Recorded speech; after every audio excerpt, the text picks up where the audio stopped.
요시히데 전 일본 총리를 접견했습니다.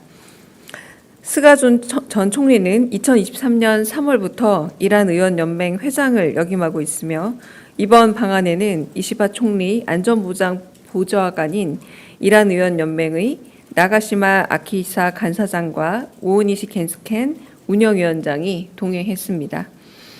우리 한일의원연맹에서는 연맹 회장을 맡고 있는 주호영 국회 부의장과 더불어민주당 소속 민홍철 간사장이 자리를 함께 했습니다. 이재명 대통령은 스가 전 총리가 바쁜 국내 정치 일정 중에도 방한해 준 데 사의를 표했고 새 정부 출범 후 이란 의원연맹의 첫 방한을 환영했습니다. 또한 한일 양국은 같은 앞마당을 쓰는 이웃집과 같은 관계라면서 상호 도움이 되는 미래지향적 관계로 발전해 나가길 희망한다고 했습니다.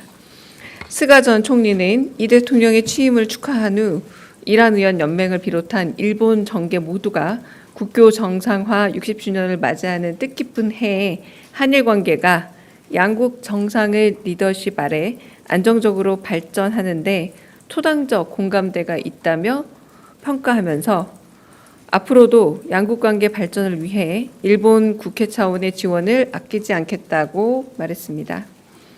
이 대통령과 스가 전 총리는 양국이 경제, 사회, 문화 등 다양한 분야에 걸쳐 교류와 협력을 확대 심화해 나갈 필요가 있다는 데 뜻을 같이 하고 현재의 엄중한 국제 정세 하에서 양국이 국익을 함께 증진해 나갈 수 있도록 앞으로도 각계각층에서 긴밀히 소통해 나가자 했습니다.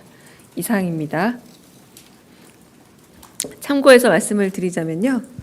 한일의원연맹은 주호영 국민의힘 의원이 회장을 맡고 있고 민홍철 더불어민주당 의원이 간사장을 맡고 있습니다. 그러니까 한의원연맹은 일본 쪽의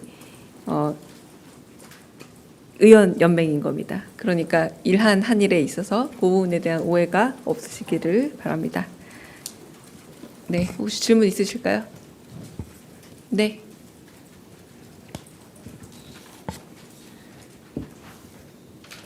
저 TV조선 최민식인데요. 오늘 스가 전 총리께서 혹시 관세 협상과 관련해서 좀 팁을 주시거나 조언을 해주신 게 있는지 궁금하고요. 그리고 두 번째로 오늘 배임죄 관련해서 대통령께서 외국인들이 처벌받을까 두려워서 투자를 망설이는 경우가 있다고 사례를 말씀해 주셨는데 사실 노란봉투법 관련해서도 암참이나 유럽 상위 같은 곳에서 많은 애로를 이야기하고 있거든요. 이런 부분에 있어서 정부가 고려를 하고 있는지 궁금합니다. 네, 일단 스가 전 총리지만 이번에 이란 의원연맹의 이제 대표 격으로 외교 사절단으로 오신 겁니다. 이제 한국 의원들과의 교류라고 할 수 있겠고요. 일본과의 그런 셔틀 외교 같은 것들의 복원, 잦은 왕래 같은 것을 이야기했지만 관세 협상을 얘기할 자리도 아니었다라고 말씀드리겠습니다. 두 번째는 배임죄 관련해서 이 부분에 대한 자율성을 높여주고 그리고 배임죄에 대한 공포나 두려움이 없는 환경을 만들겠다는 대통령 말씀에 대한 질문을 하신 것 같은데 노란봉투법이라고 흔히 불리는 노조 관련 법 같은 경우는 통과를 할지언정 그 부분에 대한 또 유예 기간도 좀 있고요. 그 사이에 좀 어떤 부분에 있어서 한계가 있다면 충분히 조율할 수도 있는 법안이기도 합니다. 그리고 이 배임죄 관련된 부분은 오히려 공직기관 활력을 제고하고자 했던 며칠 전에 브리핑에서 말씀했듯이 오히려 감사라던가 혹은 혁신 조달 부분에 있어서의 그런 새로운 아이디어들이 되려 여러 가지 불분명한 혹은 불필요한 책임 문제로 위축되는 것에 대한 두려움과 같은 맥락입니다.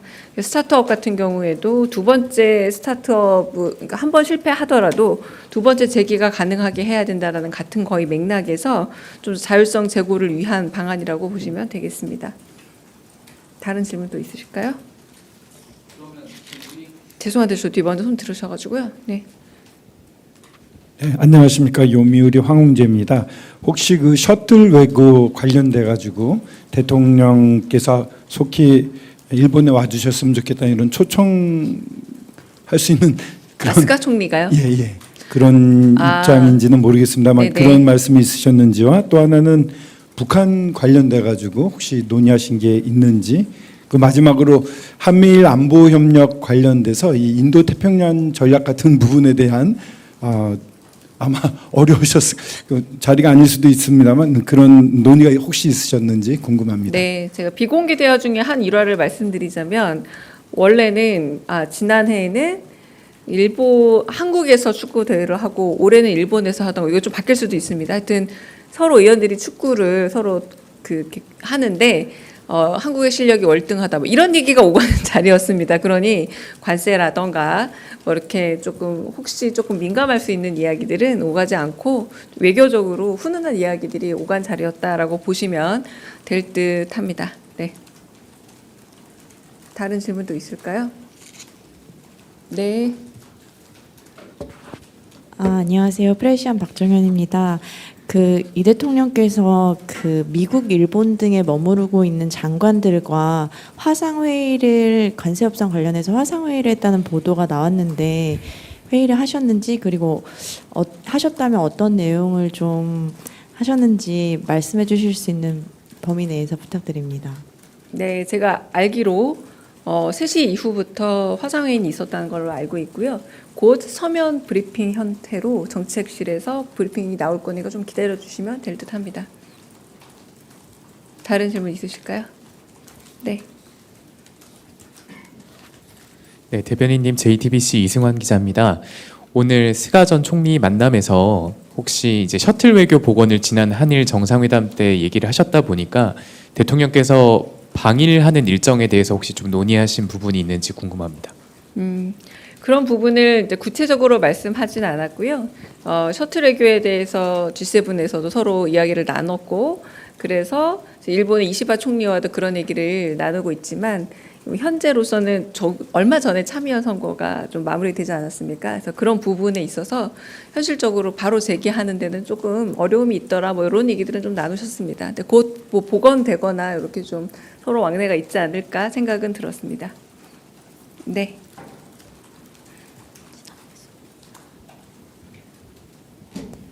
네, 대변인님 채널A 홍지은입니다. 박관천 정책관 내정자는 혹시 어떤 사유 때문에 보직이 변경됐는지 궁금하고요. 그다음에 피지 보면 뭐 필요시 차장의 임무를 병행한다 이렇게 되어 있는데 이건 어떤 의미일지도 좀 궁금합니다.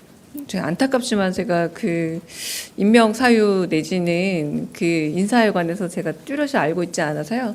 네, 특히 이제 비서관급 인용에 대해서는 제가 정확하게 사정을 잘 모릅니다. 네, 대답드리기 어렵습니다. 네.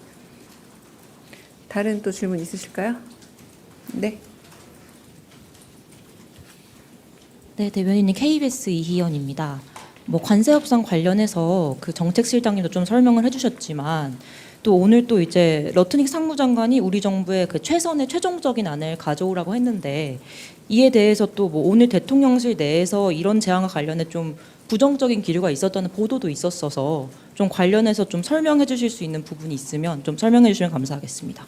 부정적인 기류나 이런 것들은 제가 안에 있어서 잘 모르겠고요. 일단 아까 말씀드렸다시피 먼 곳에 계신 분들하고 같이 화상으로 연결해서 회의가 진행된 걸로 알고 있고요.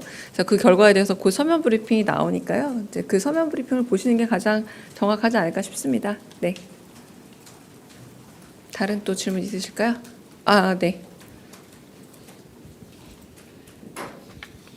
네, 대변인님 뉴스원 한재준인데요. 스가 전 총리가 이렇게 연맹 회장 자격으로 오긴 했지만 저희 대통령과의 만난 자리에서 혹시 이시바 현 총리의 메시지를 전달하거나 좀 그런 것도 비공개해서 좀 있었을지 궁금합니다. 그러니까 특별히 기억에 남는 메시지는 없었습니다. 그러니까 외교적으로 서로 안부를 묻는 정도, 이 정도는 오갔던 것 같습니다. 네. 다른 질문 없으면 여기서 마치겠습니다.